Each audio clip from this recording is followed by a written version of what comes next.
What's up everybody, Noizeeh here with a Deadlock video, and today I'm going to show you an extremely broken strategy that you can use to double the amount of souls that you get within the first 10 minutes of the game. For this to work, there are some special circumstances, so I'll start by explaining how it works. After that, I'll show you what it looks like in-game. Let's start with the explanation. For the first 10 minutes of the game, souls are 100% shared between two players, which means that there is no loss as long as there is two players in a lane. This means that two solo players could join into the same lane and lose 0 souls while doing so, which means that in theory, you could run between two solo lanes as two, sharing all souls between each other without losing anything at all. This is how it's done. So first, you need to be two players and you both need to be assigned to a solo lane that is next to each other. The first player shoves the wave at the start. It doesn't really matter if you take a lot of damage, it's all about clearing the first wave as fast as possible. The second player freezes the wave and holds onto it as long as possible so the first player can get a rotation.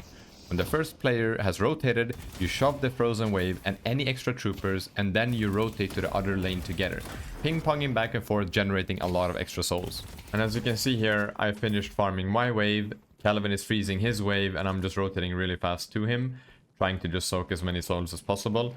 We do end up getting the kill on Yamato here, but it doesn't make a big difference to the strategy. It's not a lot of souls from that kill, to be honest. So we just focus on shoving this wave up, clearing all the troopers, and then rotating over back to my lane. I make a small mistake here by taking the wrong path. I'm supposed to go with the Calvin through the doorway here, but I thought that I could make it faster to the minion wave. So what ends up happening here is that I actually die, but my Calvin trades. And I mean, this can happen in one of your games too if you do attempt this strategy, and the way we salvage it is pretty good. So my Calvin goes back now. He's going to be using his zipline speed because it's so early in the game. We do see that that wave is frozen where I just died, so the call is made to just go back to orange and wait for Calvin to arrive. So I'm just going to orange. I'm gonna freeze the wave there, and as soon as my Calvin arrives, we're going to start pushing this wave and then rotating back to my lane. And I do hope that Valve do something about this, because it's very non-interactive gameplay, and the only real way of countering it that I can think of right now is for the enemy team, so Seven and Yamato in this case, matching us. So they should also be ping-ponging between lanes, and there's not really much action going on. It's just the same loop. You'll get the hang of the idea very soon. We do have access to the shop when we go back and forth, so we spend it on movement items, so you can buy boots, you can buy extra stamina, etc, etc. You can buy some more damage items so you kill the troopers faster, and you just end up snowballing like this.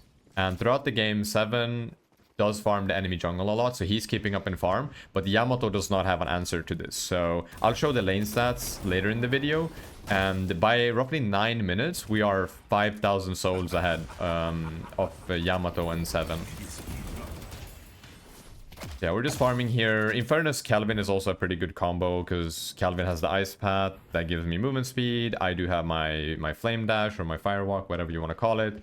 And yeah, we're just going back and forth here. I'll speed up the video a little bit. I'll jump a bit further forward so you see where we're at after finishing this strategy. So we're about 8 minutes into the game right now, and you can see that me and Calvin are about 3,000 souls ahead of the Seven and Yamato. The opponents don't really have an answer to this yet. We're still looping back and forth.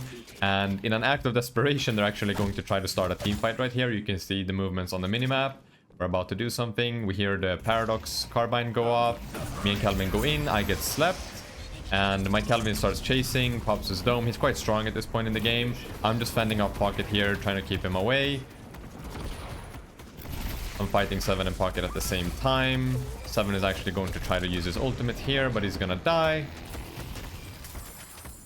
Pocket also dies, and we are just straight up back into the loop. So one thing that we end up doing here is we make a call to just take the tower, and then we tell our teammates, everybody else on the map, to take these two lanes that we've been ping-ponging back and forth, and then me and Calvin take over the remaining 2 lanes for the last minute of the laning phase here. So we're just gonna make a rotation over there. At 10 minutes, the urn spawns and the buffs spawn. And we're just rotating over here, getting this tower too, so our teammates can just take over the 2 lanes that we just had. So if you look at the soul count at the top right now, everybody in the game is roughly around the same, except for Seven and all of our teammates. Our teammates did not have a good laning phase. They were very, very far behind. So me and Kelvin coming out on top here actually gave us a chance in this game. It would have been pretty rough coming out of the laning phase without this amount of souls. We wouldn't be able to fight. We wouldn't be able to have any sort of map control. So yeah, as you can see here, we're just rotating over, doing the exact same thing on these lanes here, just shoving the troopers and then going over to the next one. And I think that the timer is a bit messed up in the replay system. I think it's a bit delayed. So I think 10 minutes on the timer at the top there is about 10-20. And there's also another thing that I'm not sure if it should be patched out or fixed by Valve, but there's something that you can do when the buff spawns. So if you are with teammates on top of a buff when it spawns, you actually get it. Like everybody on the buff gets it. So you can see that me and Calvin are just stacking up right here. And we're just waiting for the buff to spawn, and as soon as it spawns, we both just get it. Vindicta, she doesn't see us doing this, and I think we get called out for it in the chat later. It was pretty funny, but yeah, we do both end up getting the buff. So I'm not sure if that's intended. Actually, I don't know if it's intended. I don't know if it's a bug, but a lot of people have been doing it in our game, so we just figured we would just do it right there just to maximize our efficiency as much as possible. We catch the Yamato here, and I think it's a good time to cut off the strategy because the laning phase is essentially over. I'll show the laning stats very, very soon. Alright, so here's the post-game screen with the match ID in the top right. You can see it right here if you want to watch the replay for yourself. And here are the lane stats. So you can see that 7 kept up in farm up until 9 minutes quite well. But Yamato fell behind a lot with us doing the strategy. So we came out with about a 5,000 soul lead, and I think that it was a very funny game. Like, that was the first time that we've ever done that, and it was quite enjoyable. I do still think that Valve should patch it out. I don't think it should be a thing in this game, as it is very non-interactive, but hopefully you learned something new. Let me hear your thoughts in the comments down below, and I'll see you in the next video. All right, take care. Bye.